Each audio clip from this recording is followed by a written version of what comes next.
Gracias. Agradecemos esta invitación que le hicieron al Centro Nacional de Comunicación Social por parte del Programa Universitario de Estudios de Género y en específico en esta mesa de análisis de libertad de expresión, derechos humanos y ciudadanía en México, dentro del marco de la serie de acceso a las mujeres a la justicia.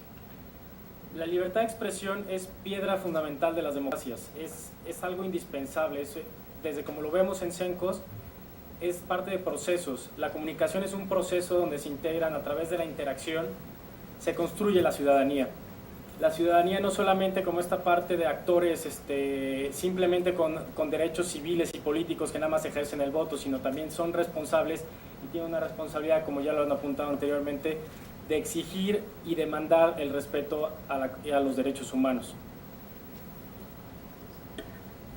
Quiero citar, empezar con una cita de la opinión consultiva de la Corte Interamericana de Derechos Humanos. Muchos han hablado de mecanismos internacionales.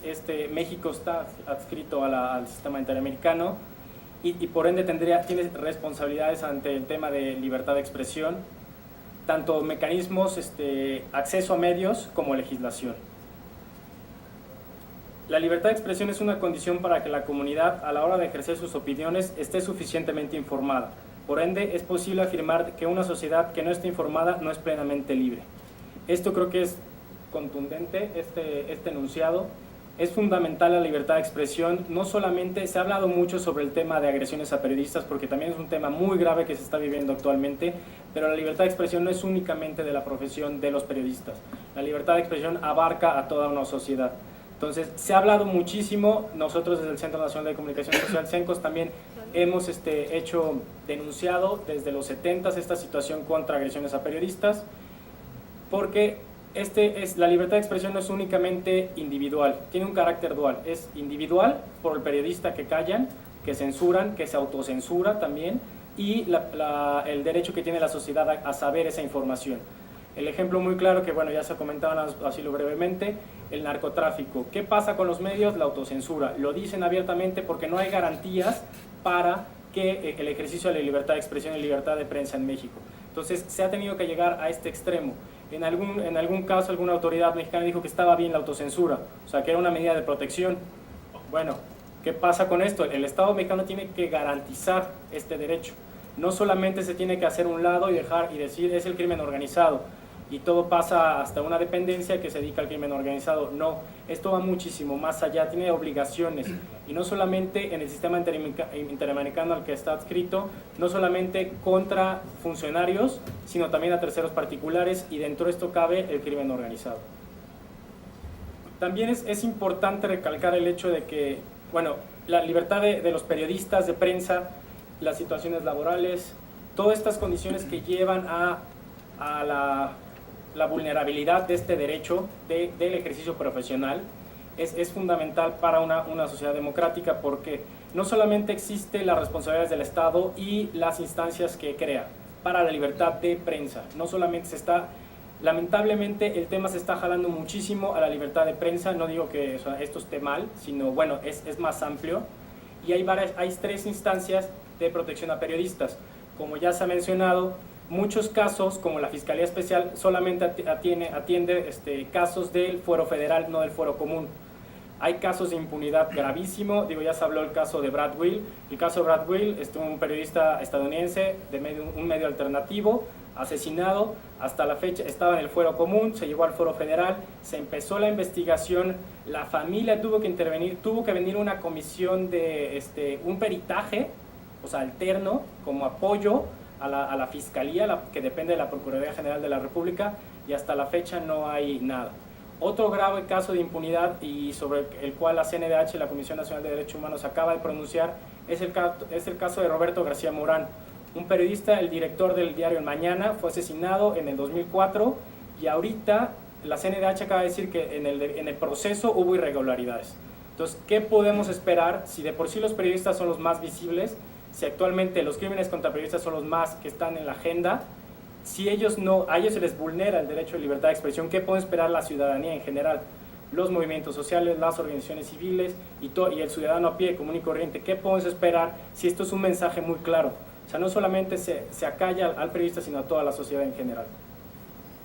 Desde CENCOS se ha apostado muchísimo. Yo no voy a hablar mucho de la tarea que ha hecho Cencos desde los 60 porque hay muchísima gente aquí que me podría dar cátedras de lo que ha sido Cencos, pero siempre se ha apostado a la construcción de la ciudadanía, a esa ciudadanía que no solamente que se le cae, sino que también encuentre los medios a hacer sus propuestas, denuncias. Los derechos humanos en México empezaron como denuncias, simplemente como violaciones a derechos humanos. Después se vio el proceso que se tenía que educar en y para los derechos humanos, no solamente como denuncia, sino también como una propuesta. Ese piso mínimo que tienen que ser los derechos humanos para una vida digna, una ciudadanía que tenga responsabilidades, que tenga derechos y obligaciones y que sepa cómo exigirlos. Hay muchos obstáculos dentro de la libertad de expresión, ya se ha hablado el tema de los periodistas, pero también hay otros, las normas jurídicas, también se puede inhibir mediante cuestiones directas o indirectas la censura para la libertad, en contra de la libertad de expresión. Esto también tiene que ver y tiene una responsabilidad del Estado cuando a través de normas jurídicas se decide criminalizar a ciertas radios comunitarias, ciertos espacios. Voy a tomar el ejemplo que se habló de la radio comunitaria Tierra Libertad. Esto no es un hecho espontáneo, o sea, no es simplemente que alguien haya decidido decir, yo voy a poner mi radio y la voy a empezar, no. Es un proceso social que inició hace 30 años, se constituyó hace 25 años como asociación civil y tiene 7 años como radio comunitaria. Entonces, esto no es un proceso que haya surgido de la nada, es un proceso social que se han dado junto con este ejemplo en otros lados. Entonces, cuando se atenta contra el derecho de la libertad de expresión de estas personas que están buscando un medio de denuncia, de organización, porque no solamente es, pueden decir que son subversivas, que son guerrilleras, que sea lo que quieran, pero se han dado casos de modelos exitosos, y bueno, en la Sierra de Puebla, cuando ha habido temblores, lloviznas, o sea, hubo una situación ¿cómo se llama?, de medio ambiente, de desastre natural, que ayudó específicamente a la radio a organizar a la comunidad. Entonces, no es solamente subversiva, no es solamente, o sea, lo ven, claro, quien detenta el poder y solamente lo ve desde ese lado, lo ve como subversivo. Quienes lo vemos desde acá, pues no lo vemos como subversivo, lo vemos como un proceso social que se debe seguir apuntalando. También el acceso a los medios. El acceso a los medios, la pluralidad informativa dentro de los medios.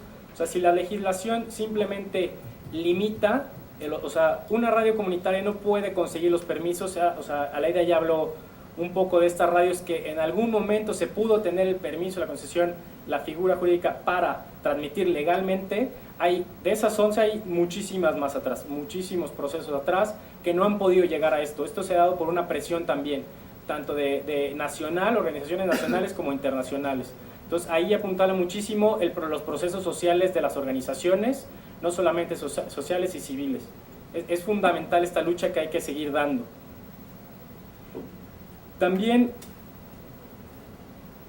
bueno, algo que también desde Cencos se ha tratado de transmitir, no solamente ser un medio de comunicación para y desde la sociedad civil, sino también la formación de ciudadanía.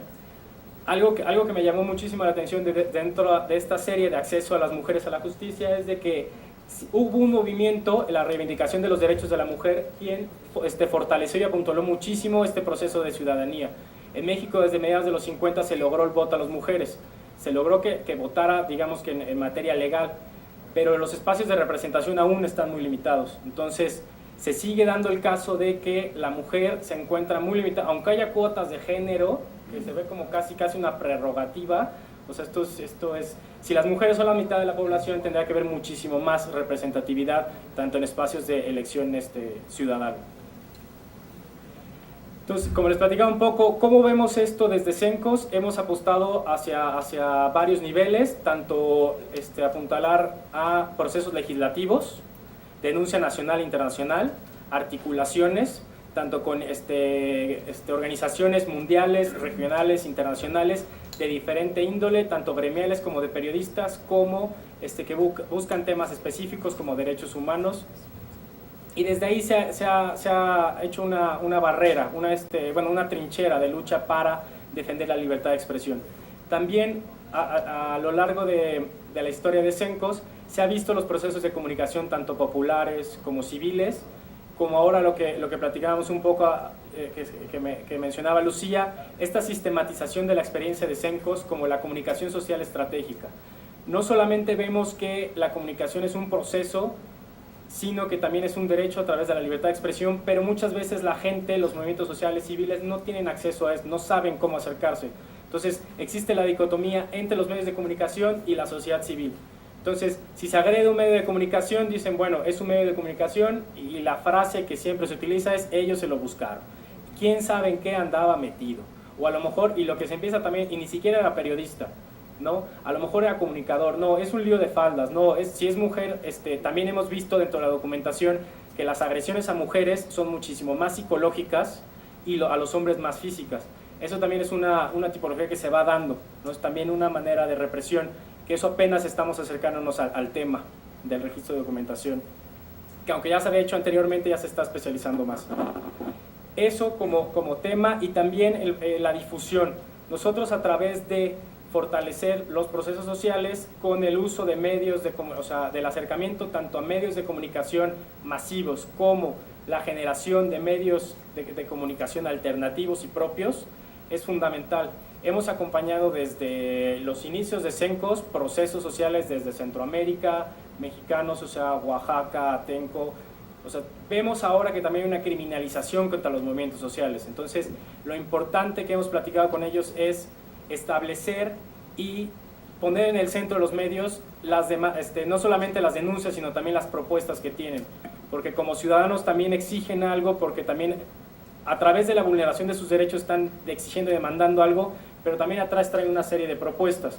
Entonces, que no se les permita decir, anunciar, hacer público, que llegue a la opinión pública estas propuestas, también vemos como una inhibición a la libertad de expresión. Es por esto que aplaudimos muchísimo este tipo de espacios, que se establezca el análisis, la discusión, que también no quiero extenderme mucho para que también haya una retroalimentación entre el público y la gente que estamos acá. Y bueno, y muchísimas gracias.